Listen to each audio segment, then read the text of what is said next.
Halo sahabat YouTuber, salam logistik. Jumpa lagi dengan saya Rudi Sangyan. Kali ini saya akan mengupas tentang merger operator pelabuhan yang harus selaras dengan Undang-Undang 17 tahun 2008 tentang pelayaran. Mungkin ada beberapa di antara Anda belum mengenal saya. Saya sebagai praktisi pelabuhan 20 tahun telah melakukan kajian sebanyak 29 pelabuhan di Indonesia yang dimulai dari sejak tahun 2000 di Batam. Saya melakukan kajian sendiri, dibiayai oleh perusahaan pemberi pekerjaan, dan semua dokumen itu saya fotokopi menjadi arsip pribadi saya sendiri sampai detik ini. Jangan kemana-mana, pada kesempatan ini saya ingin mengupas merger operator pelabuhan harus sesuai dengan Undang-Undang 17 tahun 2008 tentang pelayaran. Cak!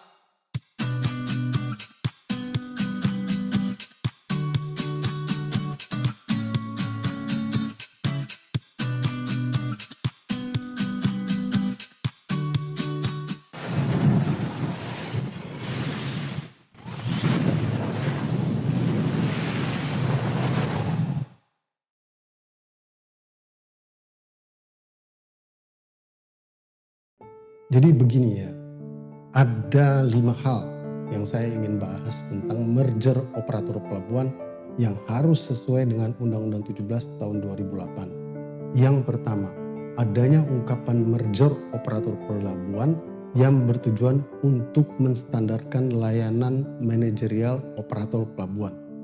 Itu menurut saya tidak tepat. Karena dari kajian yang saya lakukan sebanyak 29 pelabuhan di Indonesia, itu masing-masing pelabuhan telah melakukan prosedural yang sama, sudah standar, sudah baku. Jadi kalau ada kesimpulan merger operator pelabuhan untuk menstandarkan prosedural pelabuhan, maka itu tidak tepat. Yang kedua, ungkapan merger pelabuhan karena sering terjadi gonta-ganti kapal di pelabuhan. Loh, itu justru semua gonta-ganti kapal harus terjadi. Maka dari itu Direktorat Lalu Lintas Laut di bawah Kementerian Perhubungan menerbitkan PM nomor 13 tahun 2013 yang telah diperbarui menjadi PM 74 tahun 2016 tentang pengusahaan angkutan laut dan termasuk gonta-ganti kapal berdasarkan rute kapal dan jadwal kapal gitu. Dan itu bukanlah kewenangan operator pelabuhan setempat. Jadi kalau merger pelabuhan dapat menyelesaikan gonta-ganti kapal itu tidak tepat. Karena memang harus terjadi gonta-ganti kapal. Indonesia itu merupakan negara kepulauan dan setiap pulaunya ada pelabuhan.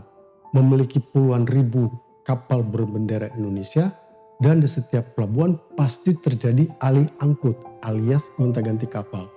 Dan itu sudah diatur oleh Kementerian Perhubungan dan bukan kewenangan operator pelabuhan. Oleh karena itu merger operator pelabuhan berdasarkan pengertian seperti itu tidak tepat. Kalau connected port, semisal apa yang menjadi data muat dari pelabuhan asal menjadi data bongkar di pelabuhan tujuan, ya itu perlu.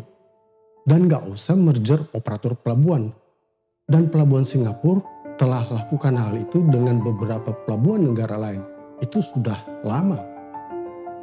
Yang ketiga, ungkapan sinergi pelabuhan bertujuan mereka operator pelabuhan mengenal simpul-simpul logistik yang vital. Wes, vital apa sih? Harus dijelaskan karena kemampuan menjelaskan adalah awal dari kemampuan mewujudkan. Anda bilang itu vital. Bagi dunia logistik pelabuhan itu tidak vital. Dan bahkan vital itu yang menurut Anda bukanlah domain operator pelabuhan serta bukanlah kewenangan operator pelabuhan. Bukan. Menurut saya jadilah operator pelabuhan dan jangan bertransformasi menjadi perusahaan penyedia jasa logistik. Kalau itu mencuat maka bukan saya yang protes. Tapi berbagai asosiasi terkait akan mengajukan keberatan kepada operator pelabuhan setempat. Harus memahami betul bahwa semua ungkapan tersebut di media sosial, di media digital koran, itu publik membacanya gitu.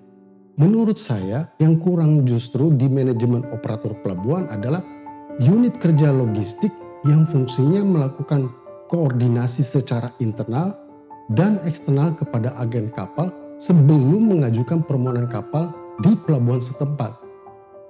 Unit kerja logistik itu bukan SBU atau Strategic Business Unit ingin menjadi anak perusahaan dari sinergi operator pelabuhan lalu menjadi penyedia jasa logistik, jadi agen kapal, jadi forwarder, jadi perusahaan truk, jadi PPJK kalau perlu, dan seterusnya. Itu tidak tepat. Dan membuat unit kerja logistik itu tidak perlu sinergi atau merger operator pelabuhan. Ya buat saja sebagai tambahan dari unit kerja yang sudah ada di masing-masing operator pelabuhan. Dan selesai, nggak perlu merger pelabuhan. Yang keempat, ada ungkapan kami port regulator tidak mencaplok kewenangan instansi lain dari domain port regulator. Kami hanya sekedar integrasikan. Loh, permasalahannya bukan soal integrasi, tetapi integritas. Aneka ragam keterlambatan gerakan fisik kapal dan gerakan fisik barang memerlukan kedaulatan penyelenggaraan pelabuhan sehingga semua berjalan tertib dan disiplin. Dalam hal mewujudkan tertib dan disiplin itu, Anda sebagai instansi tidak punya kewenangan, tidak cukup integrasi, tetapi integritas kedaulatan penyelenggaraan pelabuhan. Terakhir, yang kelima yang justru menurut saya vital, yaitu merger operator pelabuhan agar financial analysis tentang asset to debt ratio menjadi lebih baik. Keuangan holding perusahaan akibat merger operator pelabuhan menjadi lebih sehat. Maka itu sebetulnya yang vital, yang tepat ketimbang daripada ungkapan alasan-alasan yang disebutkan tadi. Karena kenapa banyak pinjaman lunak dari luar negeri yang dapat dibaca sendiri dari public website masing-masing operator pelabuhan. Ya sangat tepat dan sangat vital dilakukan merger dengan alasan demikian. Karena kalau tidak begitu, ya bisa berada di ambang kebangkrutan, pilot dan sebagainya. Harus didukung karena vital. Kesimpulan saya sebagai penutup daripada video streaming ini. Merger operator pelabuhan harus selaras dengan pasal 8081 Undang-Undang 17 tahun 2008 tentang pelayaran. Yang kalau sudah dibentuk kedaulatan layanan pelabuhan, maka otoritas pelabuhan di bawah Kementerian Perhubungan bertanggung jawab kepada menteri yang berwenang yang berdaulat sehingga masing-masing pihak bertanggung jawab sesuai dengan kewenangannya di dalam domain port regulator. Dengan demikian, saya simpulkan sebagai berikut. Yang pertama, tidak cukup hanya integrasi, tetapi diperlukan integritas yang diperoleh dari kedaulatan penyelenggaraan pelabuhan berdasarkan pasal 8081 Undang-Undang 17 tahun 2008 tentang pelayaran. Nomor 2, kalau pasal-pasal ini diabaikan, bahkan terbitkan lagi kebijakan baru agar salah satu instansi bisa menjamah seluruh pengguna jasa pelabuhan yang ada di domain port community, maka itu tidak menyelesaikan permasalahan biaya logistik nasional. Bahkan akan terlalu banyak peraturan saling tumpang tindih sehingga Omnibus Law yang pernah dibahas di parlemen tempoh hari menjadi tidak berguna.